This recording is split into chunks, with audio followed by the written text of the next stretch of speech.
Well, hi there students, it's Mr. V. Today we're going to look a little deeper into landscape, into a specific technique called foreshortening.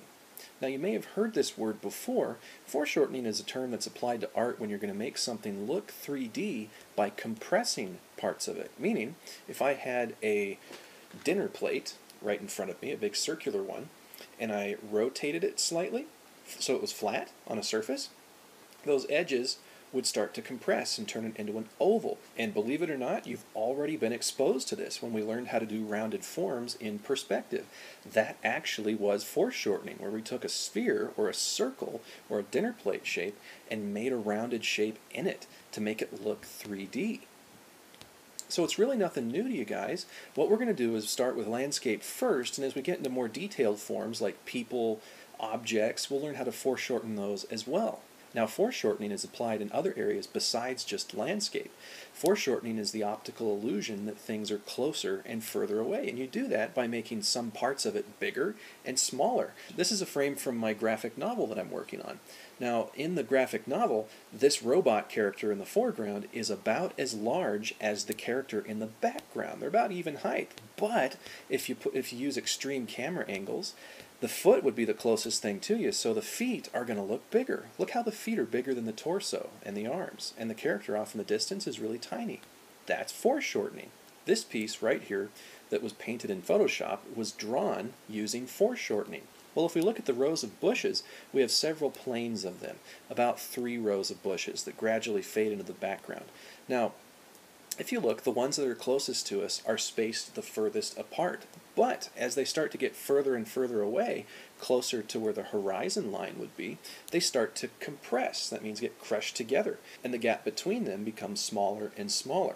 So in a similar way, how back in perspective, the cubes that you drew shrink the further away they get, the closer the vanishing point and the closer the horizon line, then the same applies in landscaping.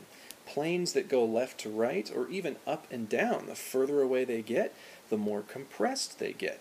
As you can see, it also applies to vertical structures. For example, these buildings, they become more and more compressed the further away they get. See? Not that hard. And if we look at the drawing again, we've got some hills in the background. Now that's a little bit different. If I were to not add those hills, this piece would look pretty flat. If there were nothing above where this horizon line would be, it'd be pretty boring. So how does foreshortening work with other things that pop up out of the ground?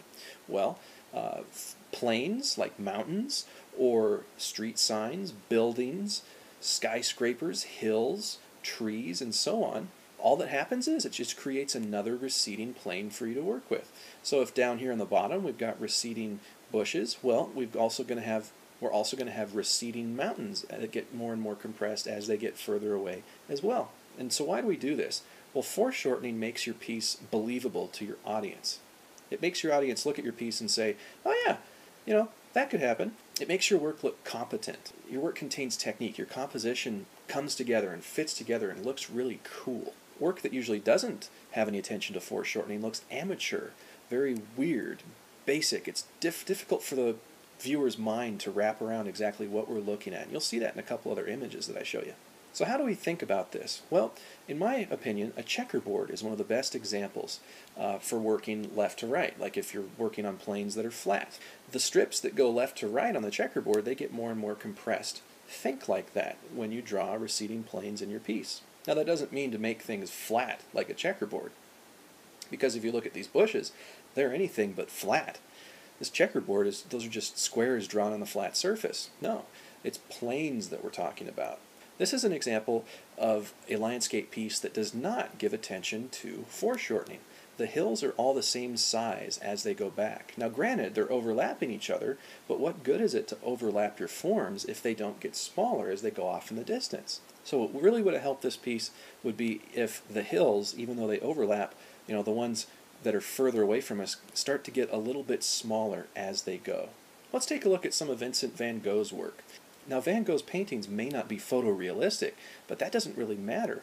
This is still great art, mainly because it's attentive to technique and these basic concepts of foreshortening, scale, perspective, distance, terrain, overlapping forms, atmospheric perspective, and so on. Notice there are no flat lines in this piece. There's still a foreground, middle ground, and background, but as things get further and further away, they get squished together. We've also got atmospheric perspective. The mountains aren't as bold as what's going on in the foreground.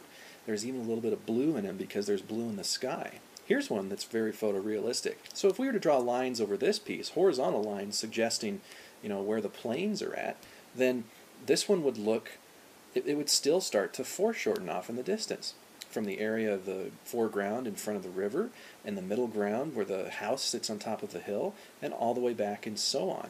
Even work that's very unphotorealistic still can use these techniques, because if we look at this piece, it's not refined, it's messy, but what makes it look cool is the fact that it has attention to those techniques, such as foreshortening, overlapping planes, scale, and so forth. Here's another one. Lots of vertical forms popping up, trees, but the horizontal model still applies. If we were to draw lines from left to right representing where these trees are, where they were planted in the grove, then the lines would start to become more compressed as we go off in the distance. And again, notice, no flat lines. There's even a slight ridge of a path and a hill here, which makes the ground so it doesn't look perfectly flat. That makes the piece dynamic and interesting. Here's another Van Gogh. I'm going to show you a really fun version of this that another artist from modern day did to adapt it. But if we look at this and we draw horizontal lines across it, once again they start to get more and more and more compressed the further away they get. This is a photographic technique called tilt shifting. Basically, when we focus on something with our eyes, the things that are in front of where we're focusing on are blurry. The things that are behind the thing that we're focusing on are also blurry.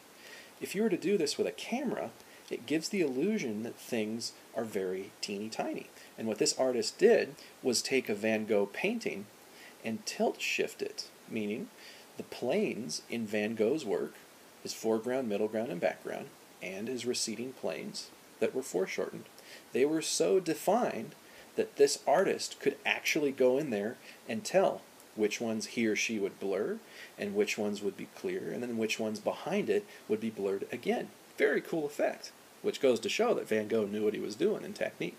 You can do a YouTube search and type in tilt shift, and you'll see lots of cool stop motion photography where someone put a camera up on a building in New York City and they tilt shifted it so it was blurred kind of like this, and then they speed it up and it makes it look like a real life city is just a bunch of little toys moving around. You should really check it out, it's fun. And these are all techniques that basically you just put together. You'll learn atmospheric perspective, linear perspective, form overlap, foreshortening, and so on. And the goal is for you to master those to the point where you don't necessarily have to think about it. And then all of those you assemble into one and make a competent landscape. It takes practice, but so does anything that's worth doing. And again, as always, if there's any part of the screencast that is confusing, watch it over again. That's one of the best ways to learn. So I look forward to seeing you, and have a great day.